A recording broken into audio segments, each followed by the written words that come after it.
There's a storm coming. You sound like you're looking forward to it. I'm adaptable. What are you? Gotham's reckoning. What we're constructing here is a very, very elemental conflict between good and evil. Why didn't you just kill me? Your punishment must be more severe. Did they kill him? I'm not sure. It's the true completion. I won't bury you. Buried enough members of the Wayne family. It takes everything to a whole new level. We were in this together. And then you were gone. It's a multi-layered story with massive amounts of action. The Batman has to come back. Chris was able to amp up the stakes for this last movie and really take it to places that I don't think anyone's expecting. What if he doesn't exist anymore? She must.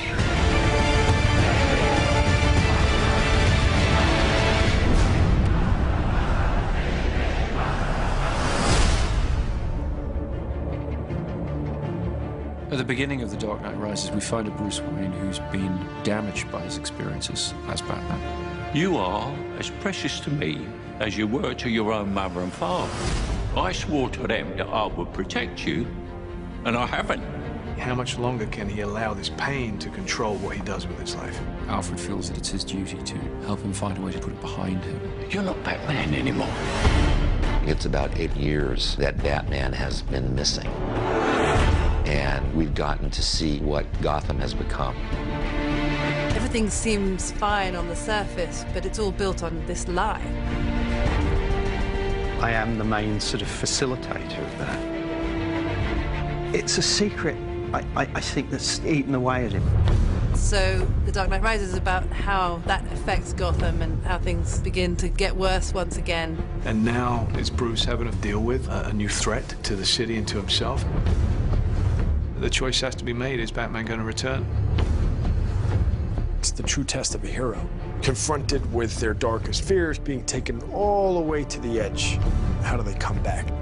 Do you think he's coming back? I don't know. In The Dark Knight Rises, we have an incredible ensemble that we've put together. I remember seeing Christian in the makeup chair. There was a 3-year-old in me that was like, that's Batman.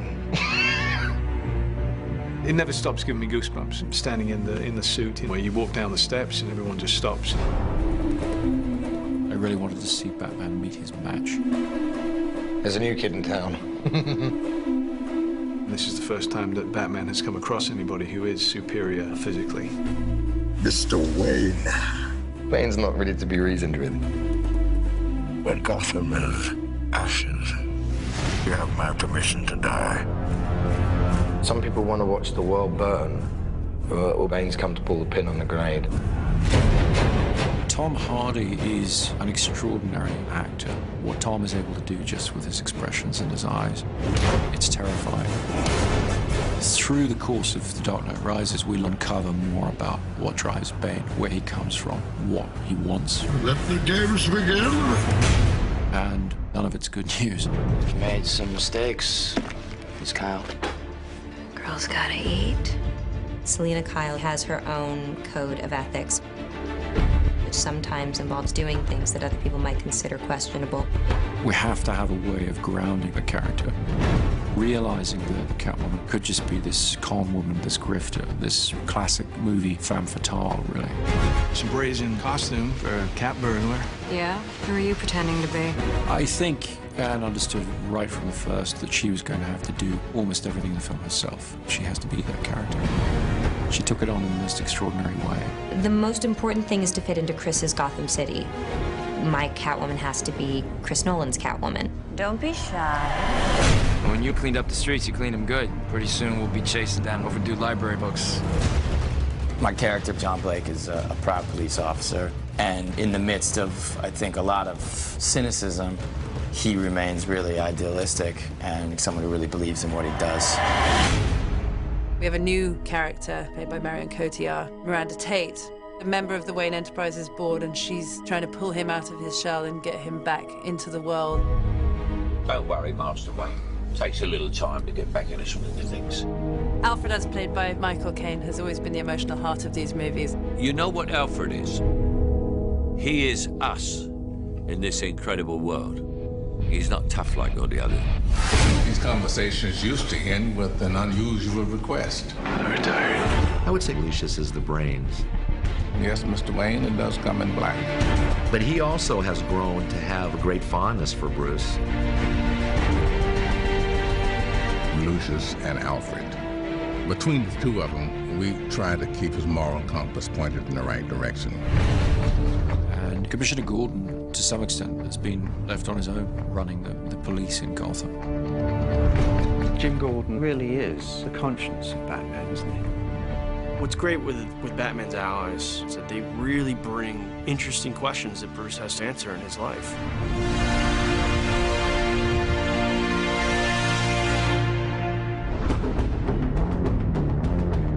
Chris has always had such a strong sense of spectacle, with this good human story to it as well.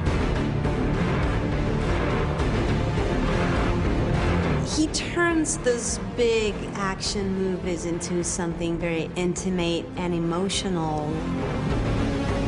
You feel very close to all those people.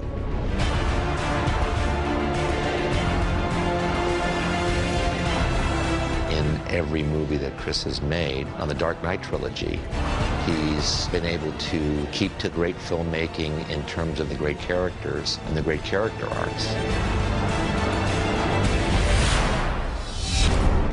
He creates whole worlds that you really can get lost in.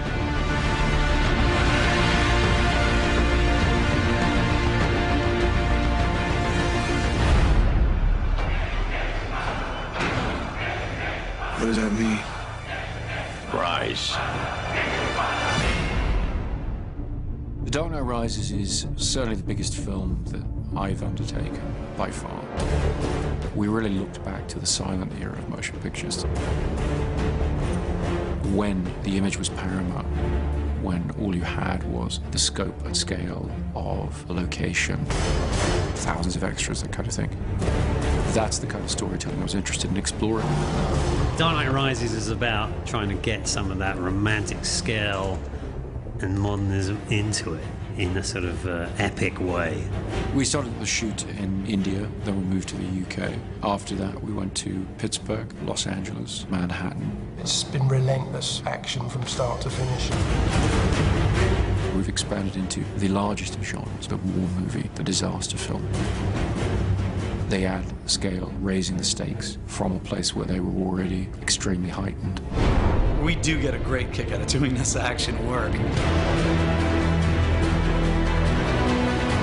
To be in Inverness, Scotland, flying with a fuselage in an aircraft and 4 stuntmen hanging off an airplane. With Chris Nolan, as much as we can physically do inside of that lens is where he would like to go. We had them on the outside of the aircraft, shooting through the windows, and it was a big thing to come together. It has this wow factor. We're back at Carlington, which is this large hangar. You okay? Yep. A lot of the film takes place underground, so we've built a Gotham sewer system and we're pumping an enormous amount of water around it. We wanted to fulfill the promise of Batman Begins, which is that Wayne Manor will be rebuilt exactly as it was, but that the Batcave will be expanded and brought forward technologically. My mother warned me about getting into cars with strange men. This isn't a car. One of the biggest creations was the new flying vehicle, the Bat. It's a big insect. It's nearly 30 foot long and 17 foot wide.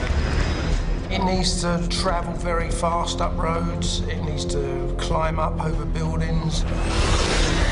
Chris Corbould and Chris's designs are just phenomenal. It's a wonderful new gadget. We have a big stadium that we have to blow up. The Pittsburgh Steelers have kindly allowed us their stadium. We We had almost 11,000 people turn up for one day's shooting to play fans of the Gotham Rogues. The biggest challenge is just the sheer scale of the operation that's going on. You know, we've got thousands of people in the stands, we've got multiple cameras, IMAX cameras. This is probably going to be one of the biggest, most demanding visual effects sequences in the film.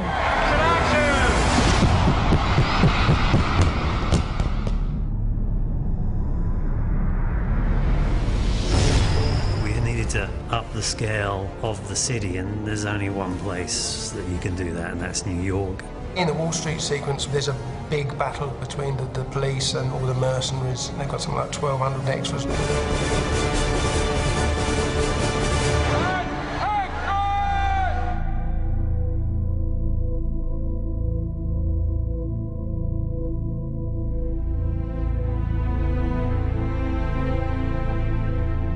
Chris really did want to shoot everything as real as possible, so there's no visual effects enhancing the amount of people that are in that scene.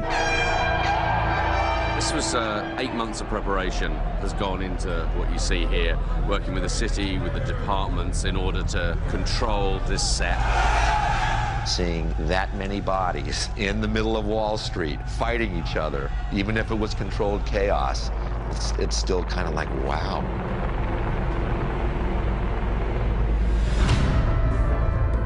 People of Gotham, we have not abandoned you. What does that mean? It means we're on our own. This is certainly the biggest movie that I've ever worked on. But then emotionally, it feels like something that a lot of people can tap into. It's wonderful. It kind of brings things full circle. You see only one end to your journey. Sometimes a man rises from the darkness.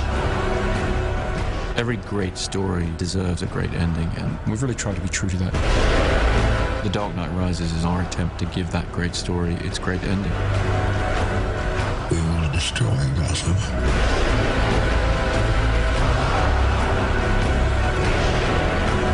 What now? War. You don't owe these people anymore. You've given them everything.